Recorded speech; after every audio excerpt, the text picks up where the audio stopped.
Ce que je vous propose aujourd'hui, c'est un topo et un peu un pot pourri d'un ensemble d'activités qu'on a déjà réalisées, notamment pour essayer de maximiser l'utilisation d'Internet ou du moins tester l'utilisation d'Internet à des fins de surveillance.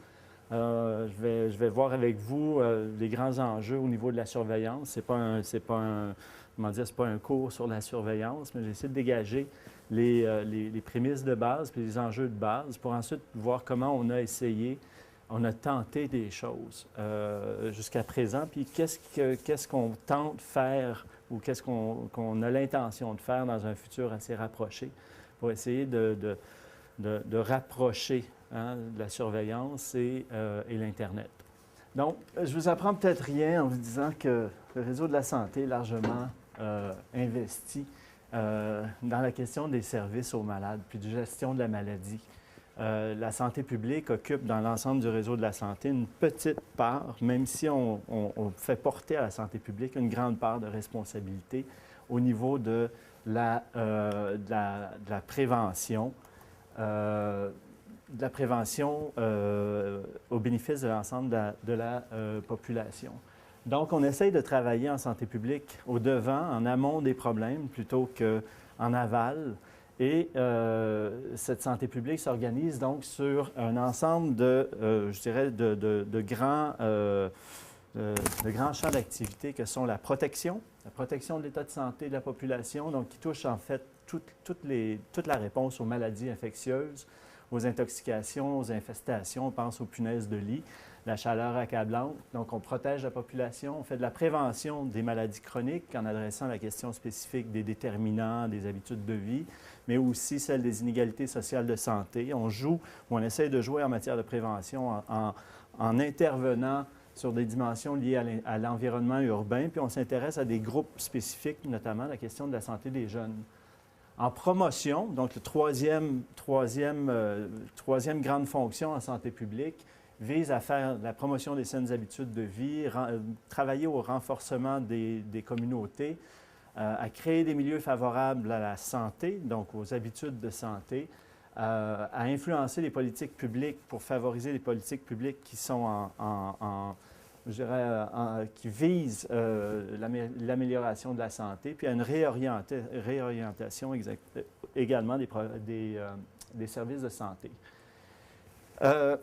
En amont de ces actions de santé publique, on a la surveillance. La surveillance qui est une fonction de santé publique balisée par la loi. Donc, le directeur de santé publique a un mandat légal de surveiller l'état de santé de la population, mais il a aussi le mandat d'informer la population sur son état de santé. Et donc, la surveillance vient jouer ici un rôle central dans l'exercice de planification, à la fois des activités de protection, de prévention puis de promotion. Donc, on surveille pour mieux planifier nos activités, nos trois P, protection, prévention, promotion. On surveille quoi?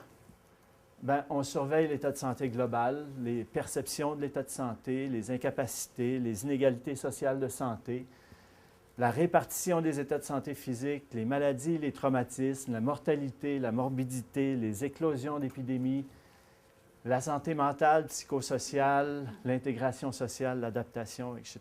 Donc, c'est un ensemble d'objets qui sont au centre de la mission de surveillance et de la fonction de surveillance. Comment on surveille? Quels sont nos outils? On a accès à des fichiers médico-administratifs, donc sur, par exemple, les hospitalisations, les admissions à l'urgence. On a des données sur les naissances, les décès qui proviennent de l'État civil. On a des données de la RAMQ, de la Régie de l'assurance médicaments du Québec. On a des données du recensement qu'on utilise beaucoup. On a des données de surveillance épidémiologique, c'est-à-dire ces maladies à déclaration obligatoire qui sont notifiées par les médecins, par les laboratoires et qui sont envoyées aux directions de santé publique régionales qui compilent donc les maladies à déclaration obligatoire. Puis on a aussi des enquêtes populationnelles, des projets de recherche qui nous permettent d'approfondir ou de suivre certains phénomènes, certains états de santé dans l'ensemble de la population. L'enjeu, il est sur le populationnel. Bien qu'on fait de la recherche, notre mandat, il est davantage sur la surveillance populationnelle. Donc, on veut faire des enquêtes, mais pas à n'importe quel prix. On veut faire des enquêtes qui vont nous permettre de faire des généralisations à l'ensemble d'un groupe ou à l'ensemble d'une population, qu'elle soit à l'échelle du territoire montréalais ou qu'elle soit à l'échelle d'un centre de santé et services sociaux, donc un C3S. Ce sont des enjeux donc, auxquels on a à répondre dans le cadre de notre mandat. La santé, c'est une réalité complexe. Il y a de plus en plus de groupes à suivre. C'est une population qui change dans l'espace, dans le temps. On a des méthodes d'enquête à revoir.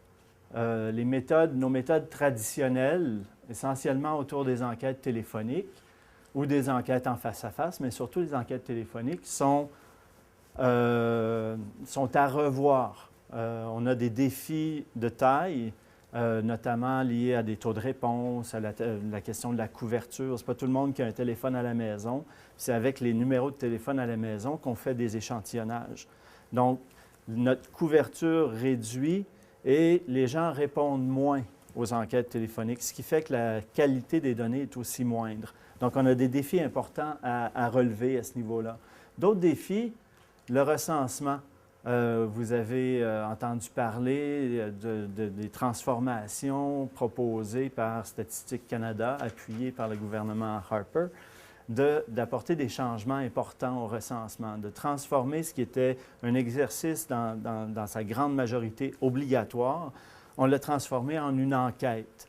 Donc, le recensement va rencontrer les mêmes problèmes qu'on rencontre aujourd'hui, c'est-à-dire qu'il faut jouer ou négocier avec des gens qui décident de ne pas répondre. Donc, dans des perspectives d'enquête populationnelle, c'est un enjeu majeur parce que ça introduit des biais pour lesquels on n'a pas toujours des éléments, ou du moins on n'a pas toujours tous les éléments pour contrôler ces biais. Donc, il y a des enjeux à ce niveau-là. Mais il y a aussi l'enjeu de produire rapidement des données qui sont utiles pour l'intervention. Faire des enquêtes, c'est souvent long. Long en planification, long en réalisation et long en analyse. Je vous propose un exemple qu'on a mis en place dans le cadre de la pandémie de grippe A H1N1. Pour illustrer comment on peut mettre en place et quelles sont les conditions, les limites de réalisation d'une enquête ou d'un type d'enquête qui se fait en temps réel. On part avec la chronologie d'une grippe porcine ou d'une grippe H1N1. On a le 14 avril, c'est les premiers, en 2009, donc on retourne il y a presque 2 ans. 14 avril, il y a un premier cas de grippe confirmé à Montréal. Le 11 juin, il y a un état de pandémie. Le 30 août, la première vague de grippe est terminée. Il y a eu 1280 Montréalais infectés par la grippe. En septembre, on est en attente de la seconde vague de grippe A H1N1.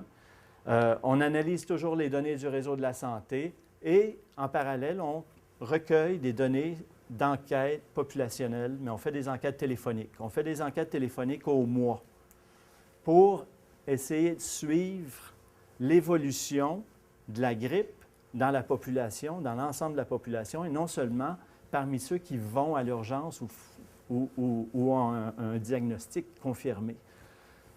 Et le 27 octobre, on propose une innovation. On lance un site Internet qui s'appelle Grippe Montréal, qui prétend être capable de suivre la grippe en temps réel avec la participation de la population. Donc, jusqu'à présent ou jusqu'à ce moment, on avait fait de l'analyse de données administratives. C'était les inscriptions aux urgences pour des syndromes d'allure grippale, des appels à InfoSanté pour la grippe H1N1, des cas confirmés ou probables et les hospitalisations. C'était nos données et il y avait, en dessous, il y a les décès. Donc, c'était les sources de données administratives.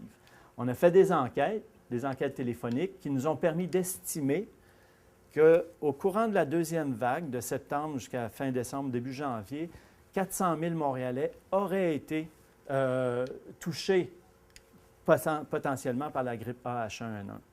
Donc, on a fait des enquêtes et de ces enquêtes, on a fait de l'inférence populationnelle.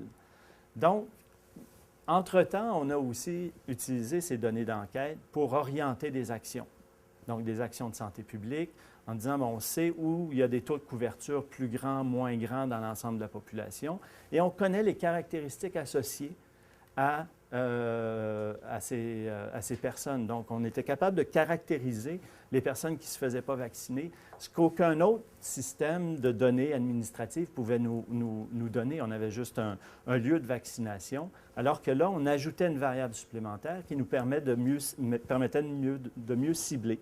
Est-ce qu'on avait affaire à des communautés ethnoculturelles? Est-ce qu'il fallait travailler davantage sur certains territoires? Est-ce qu'on était chez des personnes qui étaient moins nantis, plus nantis?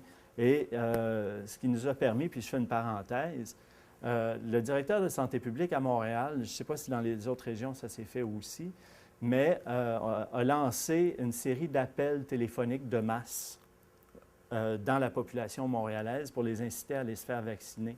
Mais c'est les lieux où il a fait les appels, où on a envoyé les appels, étaient basés sur des analyses, des enquêtes populationnelles. Ils ont permis donc de cibler de manière plus précise les gens qui étaient peut-être les plus prêts à aller se faire vacciner pour les faire passer de l'intention à l'action. Je vous parlais d'une enquête populationnelle.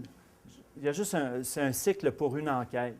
Dans un contexte d'urgence, ça nous a pris à peu près 1 mois. De la planification, de l'élaboration du questionnaire, des plans de sondage, la collecte, le traitement, l'analyse, puis la diffusion, en 30 jours. C'est un temps record.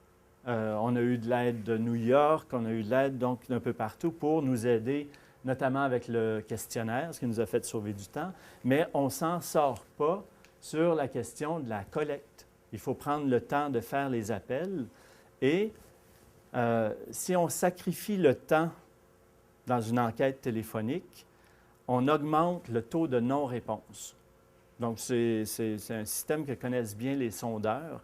Plus tu te donnes de temps, meilleurs sont tes taux de réponse et c'est une manière aussi de minimiser les biais. Donc, pour ne pas se retrouver avec seulement 5 ou 6 de taux de réponse et là, inféré à l'ensemble de la population, on s'est donné, ou on avait l'obligation de se donner un peu plus de temps. Donc, on allait vers 2 semaines et demie, 3 semaines de collecte. Et on en a fait 5 enquêtes de la fin juillet jusqu'à la fin décembre. Donc, on a une donnée d'enquête qui nous permet d'avoir des points dans le temps, qui nous permet d'arriver aux 400 000 personnes estimées qui auraient été touchées par la grippe. Les coûts sont assez importants pour ce genre d'enquête. Vous pouvez imaginer des enquêtes auprès d'environ 1000 personnes à chaque fois. Et les données présentent toujours une situation qui est passée. On est face à un problème, on est face à une pandémie et il faut agir maintenant. Et ce que nous donnent les données d'enquête, c'est toujours un regard en retard. Donc, il y a 2 semaines, même si on fait très rapidement, ça sera toujours il y a 2 semaines, il y a 3 semaines, il s'est passé telle chose où la situation était telle que décrite par l'enquête. Et donc, c'est peu utile pour l'intervention en temps réel lorsqu'à chaque jour, il y a des décisions qui se prennent. Donc, l'avantage d'un système de surveillance populationnelle en temps réel, ça serait d'estimer rapidement la prévalence et l'incidence de la maladie dans l'ensemble de la population, de cerner des facteurs associés aussi en temps quasi réel, de soutenir la prise de décision au moment où elle a besoin d'être soutenue et d'alimenter aussi des activités de communication avec la population. Donc, si on a des nouvelles données, rappelez-vous le mandat du directeur de santé publique, surveiller l'état de santé, informer la population de son état de santé. Donc, il y a les 2 pôles dans le mandat ou dans la fonction de surveillance. Sur la question de l'analyse en temps réel ou des systèmes de surveillance en temps réel, vous connaissez peut-être Google Flu Trends, suivi de la grippe google.org, qui, sur la base des recherches faites par les usagers de Google ou des moteurs de recherche Google, arrive à reproduire des courbes qui, dans un travail qu'ils ont fait avec le CDC, le Center for Disease Control américain, montre que Google arrive à prédire environ une semaine à l'avance par rapport aux autres systèmes de surveillance quand il y aura une hausse dans l'activité grippale dans la population. Au moment de la grippe A, donc en 2009, on avait des données pour l'ensemble du Canada, sauf le Québec. Il y avait des enjeux de langue, il y avait des enjeux à d'autres niveaux qui m'échappent complètement, mais on n'avait pas de données pour le Québec complémentaires, pas de données complémentaires. Health Maps, donc c'est un système qui est alimenté par tant des individus qui peuvent déclarer être malades dans un lieu donné. Health Maps avait aussi, au moment de la grippe, développé une application iPhone, donc pour qu'on puisse déclarer qu'on a été malade, qu'on a eu des symptômes associés à la grippe. Mais ce qu'ils font aussi, c'est qu'ils ratissent le web pour ressortir les nouvelles.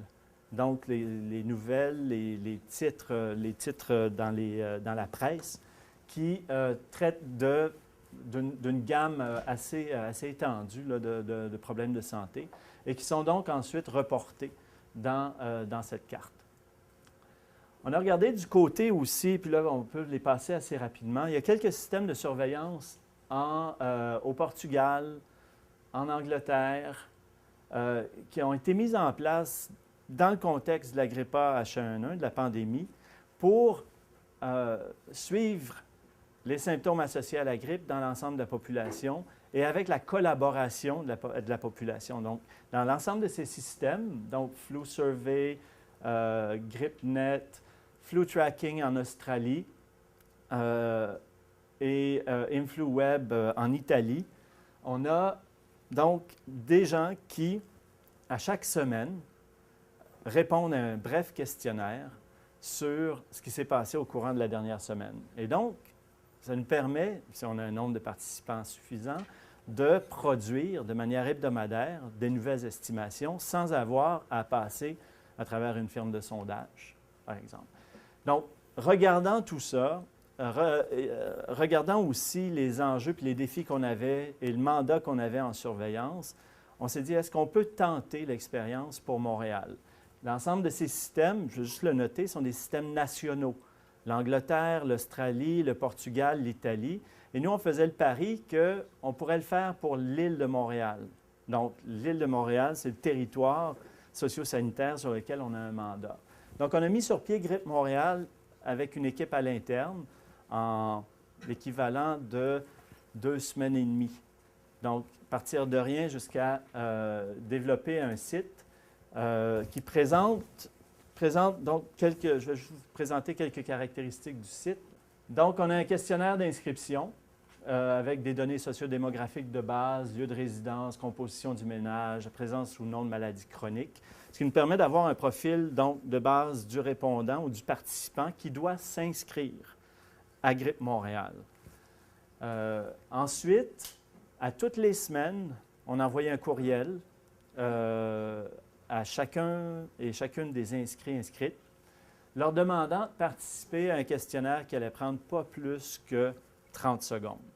Donc, à chaque semaine, systématiquement, le mardi matin, on envoyait un courriel leur demandant donc de compléter. Puis on mettait, puisqu'on savait qu'il faut vraiment réduire le temps, là, on savait que pour la plupart d'entre eux, c'est-à-dire à peu près 95 des répondants, il y a personne qui aurait des symptômes associés à la grippe. Donc, on mettait non par défaut dans les cases. S'il y avait un oui, il y a quelques questions qui pouvaient s'étendre pour qu'on puisse avoir de l'information.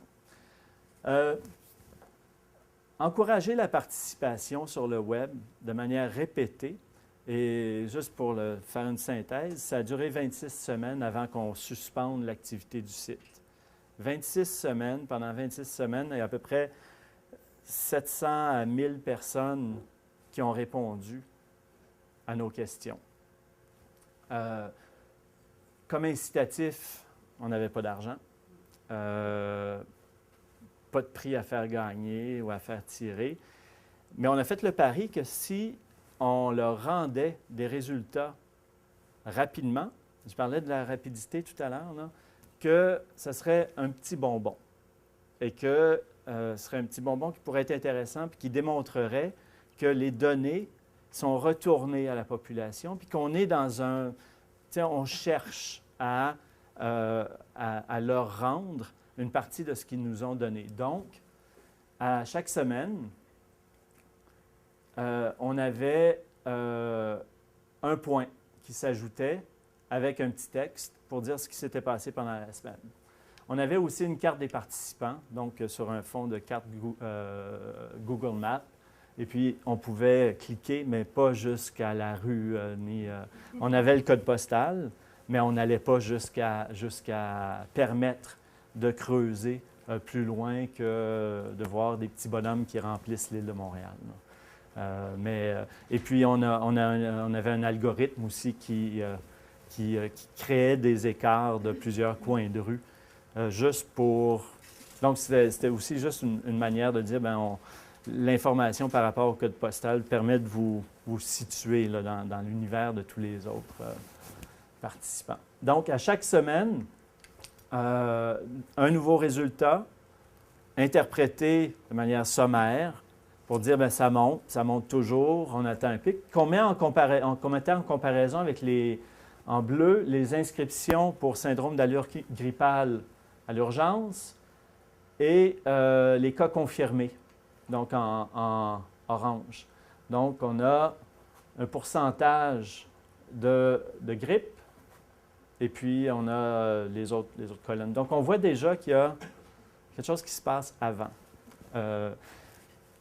Présence dans les médias sociaux, on a dit on fait la totale. On développe un site web plutôt participatif et on se lance dans les médias sociaux. On ne savait pas dans quoi on s'embarquait. Peu de temps, trop de travail, pas de ressources.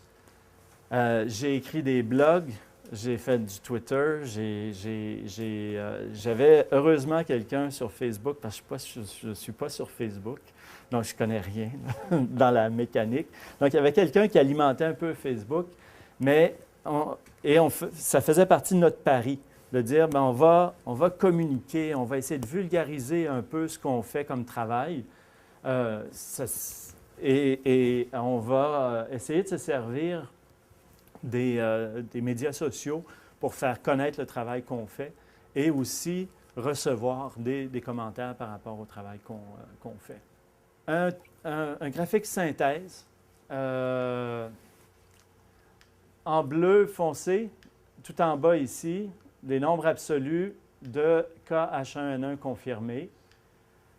Orange, c'est les syndromes d'allure grippale aux urgences. Donc, on avait des rapports quotidiens qu'on a transposés ici sur forme hebdomadaire. Le pic de la deuxième vague, là où on a dit, là, on a atteint le pic, c'est la ligne rouge pointillée. La ligne mauve foncé, là, c'est Google Flu Trends. On voit que Google Flu Trends détecte à peu près une semaine avant quand le pic arrive, puis une semaine avant quand ça commence à redescendre. Grippe Montréal, fuchsia, rose, fait à peu près la même chose que Google Flu Trends. L'enjeu, c'est que ce n'est pas un échantillon aléatoire. C'est un échantillon de volontaire qui a fait un peu boule de neige. Quand on a parlé de grippe Montréal dans les médias, on a eu des hausses de participation, des hausses d'inscription. Mais on a fait le pari qu'à cette échelle, on voulait tester aussi notre capacité à faire de la surveillance avec des échantillons peut-être pas nécessairement représentatifs. Puis voir comment on pourrait peut-être ajuster les échantillons qu'on compose via Internet. La dernière ligne, le bleu pour le fun, c'était la couverture média via Influence Communication là, qui rapportait, c'était au premier rang de la journée ou de la semaine. Là. Et puis, même eux sont très collés avec les inscriptions aux urgences et les nouveaux cas qui étaient communiqués quasi quotidiennement par la santé publique dans divers lieux, donc aux médias. Donc, c'était repris dans la nouvelle. Mais si on avait eu aucun autre système officiel, qu'on avait eu juste Grippe Montréal, on aurait été correct pour prédire ce pic, puis quand le moment à partir duquel ça commence à descendre. L'objectif, ce n'était pas de remplacer les systèmes en place, mais de voir si on pouvait travailler de manière complémentaire avec d'autres sources de données. Si on a d'autres sources de données, c'est un très bon moment pour tester la force de nos outils, la force de nos innovations. On a constaté que c'était donc utile comme système pour détecter rapidement les hausses, les baisses de l'activité grippale. Définitivement plus économique. 26 semaines, si on avait fait 26 semaines d'enquête téléphonique, on aurait vraiment dépassé notre budget. Ça n'aurait pas été possible.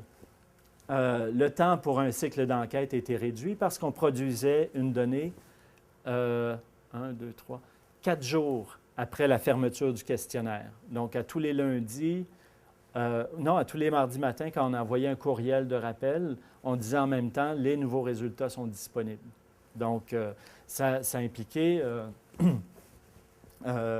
quand même un travail soutenu.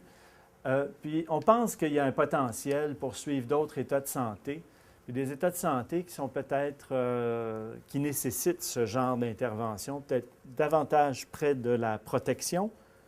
On a fait des blagues récemment, on a dit, est-ce qu'on devrait transformer Grippe Montréal en Punaise Montréal pour voir comment on se sert d'un système comme celui-là qui repose sur la participation soutenue, mais aussi rapide de la population. Il reste toutefois des défis à relever. J'ai évoqué la question de la représentativité, la capacité de faire de l'inférence statistique. Je ne rentre pas dans le détail, mais on nous questionne encore sur cette capacité-là et on se questionne aussi. La production hebdomadaire, elle est exigeante si on n'a pas une équipe étendue, même s'il y a un certain nombre de choses qu'on peut automatiser, on peut commencer à automatiser. Il reste qu'il y a un défi à ce niveau-là. Il faut des ressources dédiées à l'alimentation des divers médias sociaux.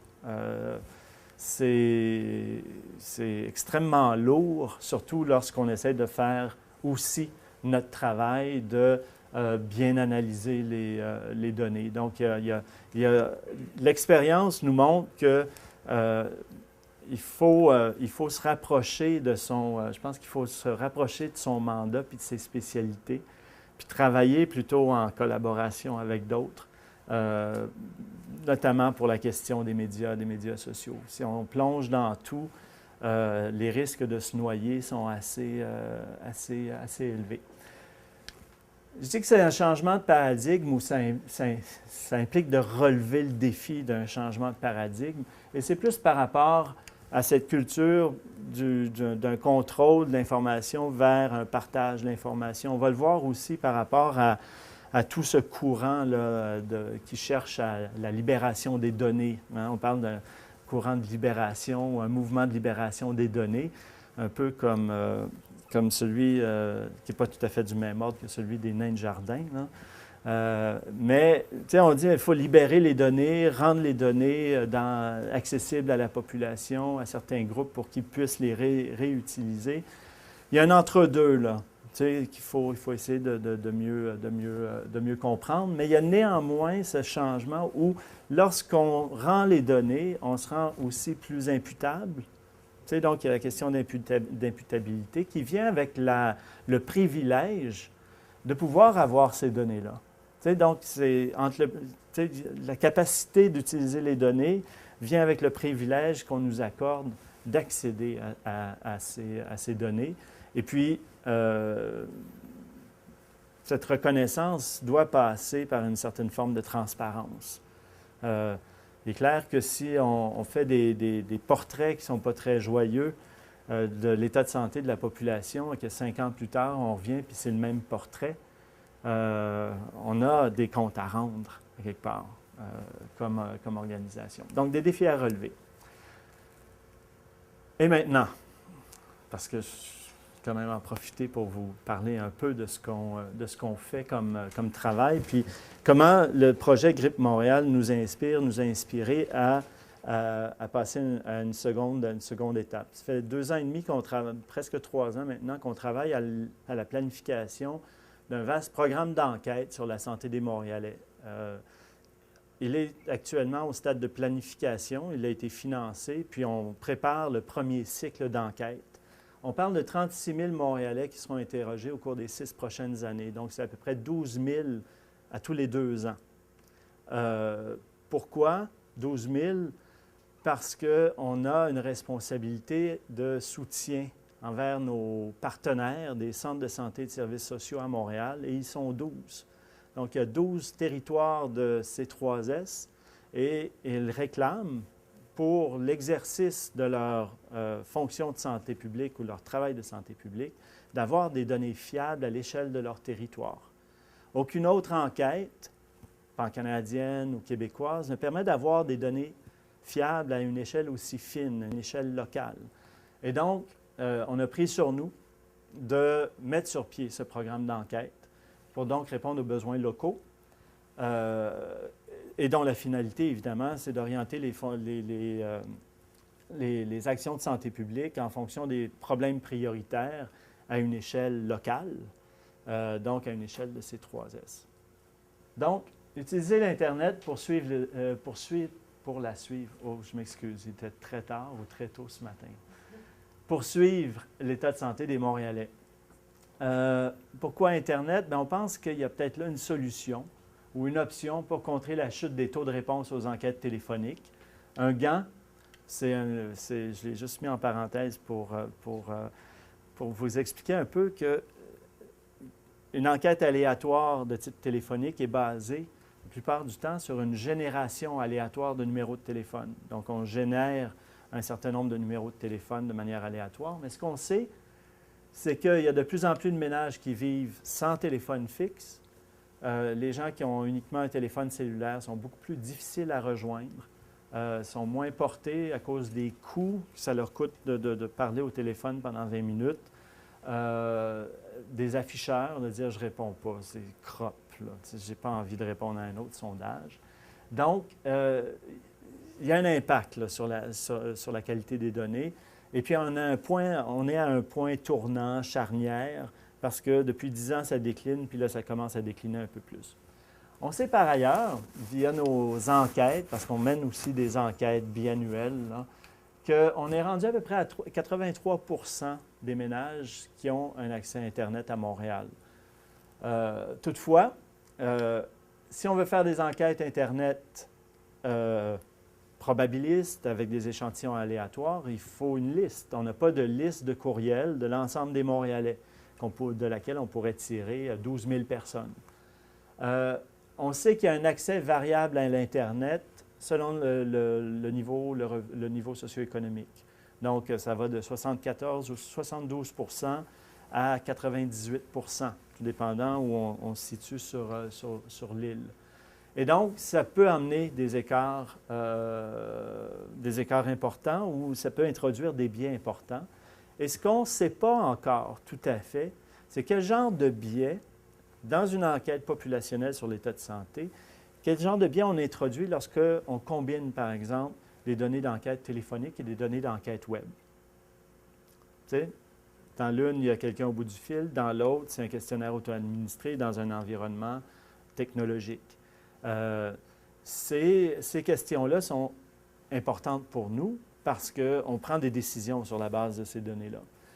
On n'est pas tant dans une perspective d'exploration, de recherche, mais on a à suivre, puis on a à suivre dans le temps et dans l'espace. Si on crée des ruptures qui sont trop grandes en termes de méthode, puis qu'on n'arrive pas à les contrôler, bien, on va voir apparaître des sauts qui sont peut-être attribuables davantage à nos manières de faire qu'à la réalité, qu'à l'état de santé fluctuant de la population.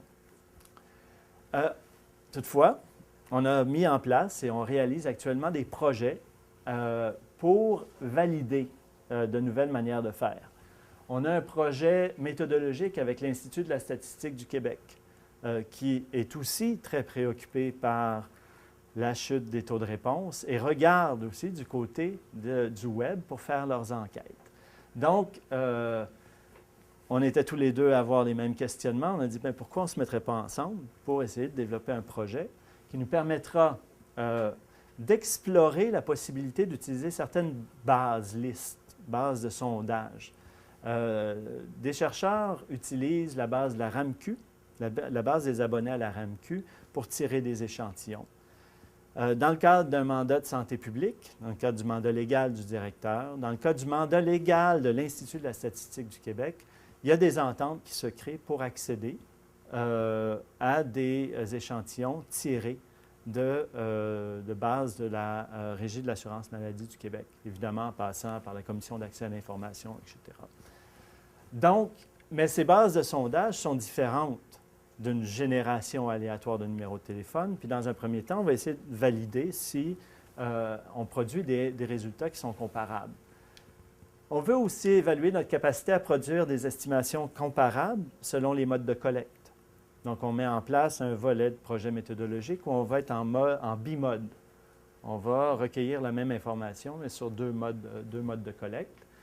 Et évidemment, on cherche à essayer de mieux comprendre les biais inhérents aux enquêtes sur le web. Les biais de couverture, qu'est-ce qu'on fait avec les populations moins branchées. Puis on vise à évaluer quel genre d'efforts il faut déployer pour que quelqu'un réponde sur le web. Est-ce qu'il faut aller jusqu'à aller chez lui avec un ordinateur?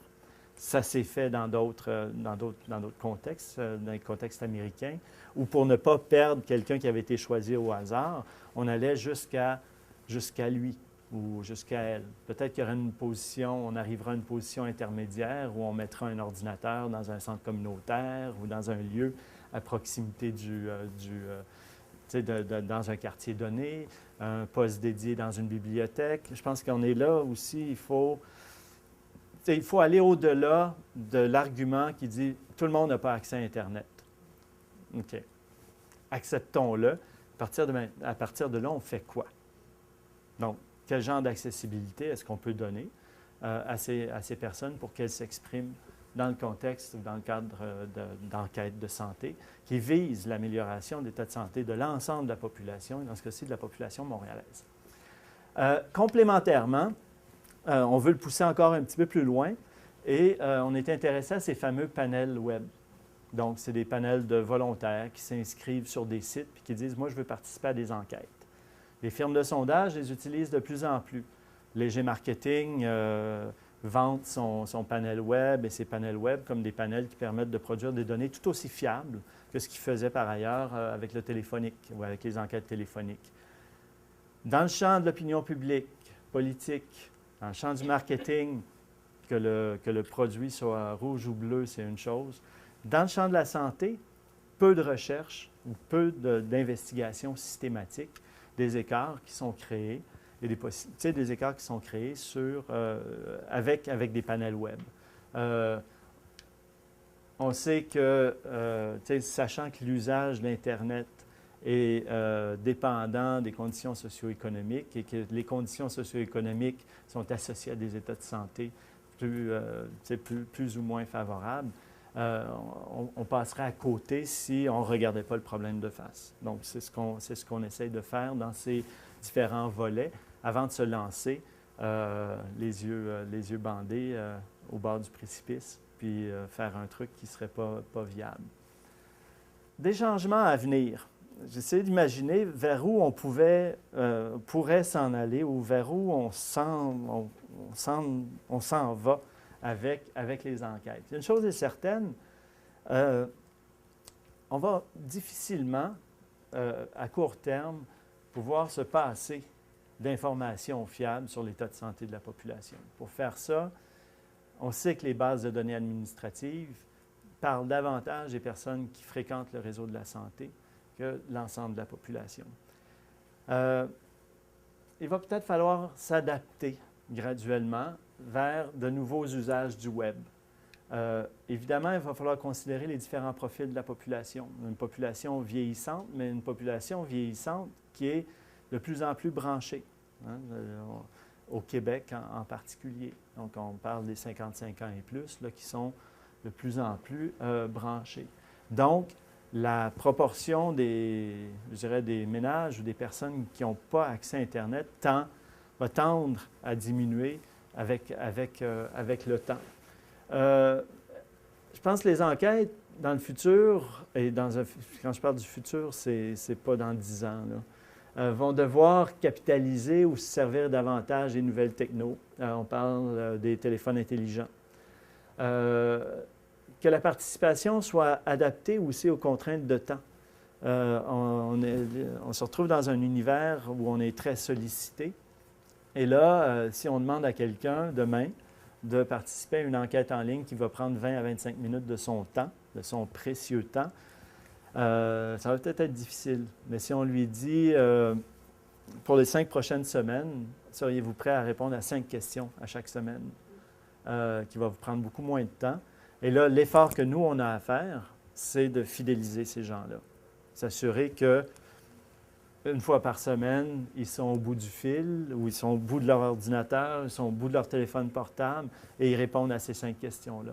De toute façon, une collecte, dans le cadre d'une enquête, ça peut prendre 1 an avant de faire le tour. Fait que si on l'étend dans le temps, on n'est pas si pressé, non?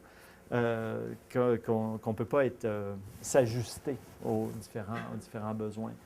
La question des enquêtes longitudinales. Fidéliser des gens pour les suivre dans le temps, puis dire, bien, écoutez, aujourd'hui, on a une nouvelle technologie, l'Internet, qui permet un premier contact, une première participation qui pourrait peut-être aider à mieux comprendre certains états de santé, certains de ces déterminants dans le temps. Parce que la plupart des enquêtes qu'on fait sont des enquêtes transversales, c'est une tranche. Mais si on pouvait suivre, imaginons, 1000 répondants ou 1500 répondants sur une période de 4, 5, 6, voire 40 ou 50 ans, comme ça existe, comme des panels ou des cohortes existent en Angleterre et ailleurs. De dire, bien, pourquoi pas commencer aujourd'hui avec un groupe et les suivre dans le temps. Et je pense que l'Internet a un bon potentiel pour garder le contact. Des interventions en temps réel en fonction des résultats. On parlait d'incitatif un peu plus tôt, dire, bon, ce qu'on peut donner, ce n'est pas de l'argent, ce n'est pas des cadeaux. Des résultats, ce n'est pas sexy pour tout le monde. Des statistiques. Des résultats ou une analyse de ces résultats autour d'une intervention ciblée ou autour d'un profil de base. Vous vous situez où par rapport aux autres Montréalais? Sur quelques indicateurs clés, en disant, ben voilà. Et puis on explore, pour ce premier cycle d'enquête, on explore cette option pour permettre aux gens qui ont été, à qui on demande de participer parce qu'on les a tirés d'une liste, et permettre aussi aux autres qui seraient intéressés parce qu'ils en ont entendu parler, de répondre à des questions pour avoir des éléments de profil. Et on est en santé publique, on a toute une équipe d'intervention qui pourrait soutenir aussi certains de leurs programmes lorsque vient le temps de dire, bon, bien, écoutez, que ce soit sur l'alimentation, la cessation tabagique ou l'activité physique, on peut rediriger les gens. Donc, ce serait une bonne occasion de mailler des activités de surveillance qui arrivent souvent en amont donc, de la planification pour dire, est-ce qu'on peut se mailler dans cet univers pour amorcer déjà une action d'intervention. La question d'un accès à des données d'enquête, je dirais dénominalisées, bien entendu. Ça se fait ailleurs, on le réclame ailleurs. Il y a tout un mouvement, on en parlait plus tôt, là, initié notamment par Obama aux États-Unis avec la mise sur pied de data.gov qui rendait obligatoire le dépôt des données détenues par les grandes organisations, je le vois là, américaines. Quoique je lisais hier ou ce matin que les républicains sont en train de vouloir tirer la, comment on dit en bon français, tirer la prise de ce data.gov. Des enquêtes indirectes, des blogs, Twitter, Facebook, il y a des gens qui font du travail fascinant d'analyse, des blogs, avec des algorithmes puis des représentations là, qui vont assez loin. Ce que je pense, c'est qu'on n'est peut-être pas rendu là encore. Je pense que ça donne des bons guides, mais on n'est pas rendu là pour suivre l'état de santé de la population. Peut-être que les enquêtes qu'on mène à une échelle locale, des enquêtes qui touchent celles qu'on va mener au cours des prochaines années, vont nous donner une base de référence à laquelle on pourrait confronter des nouveaux travaux, nouveaux types d'enquêtes.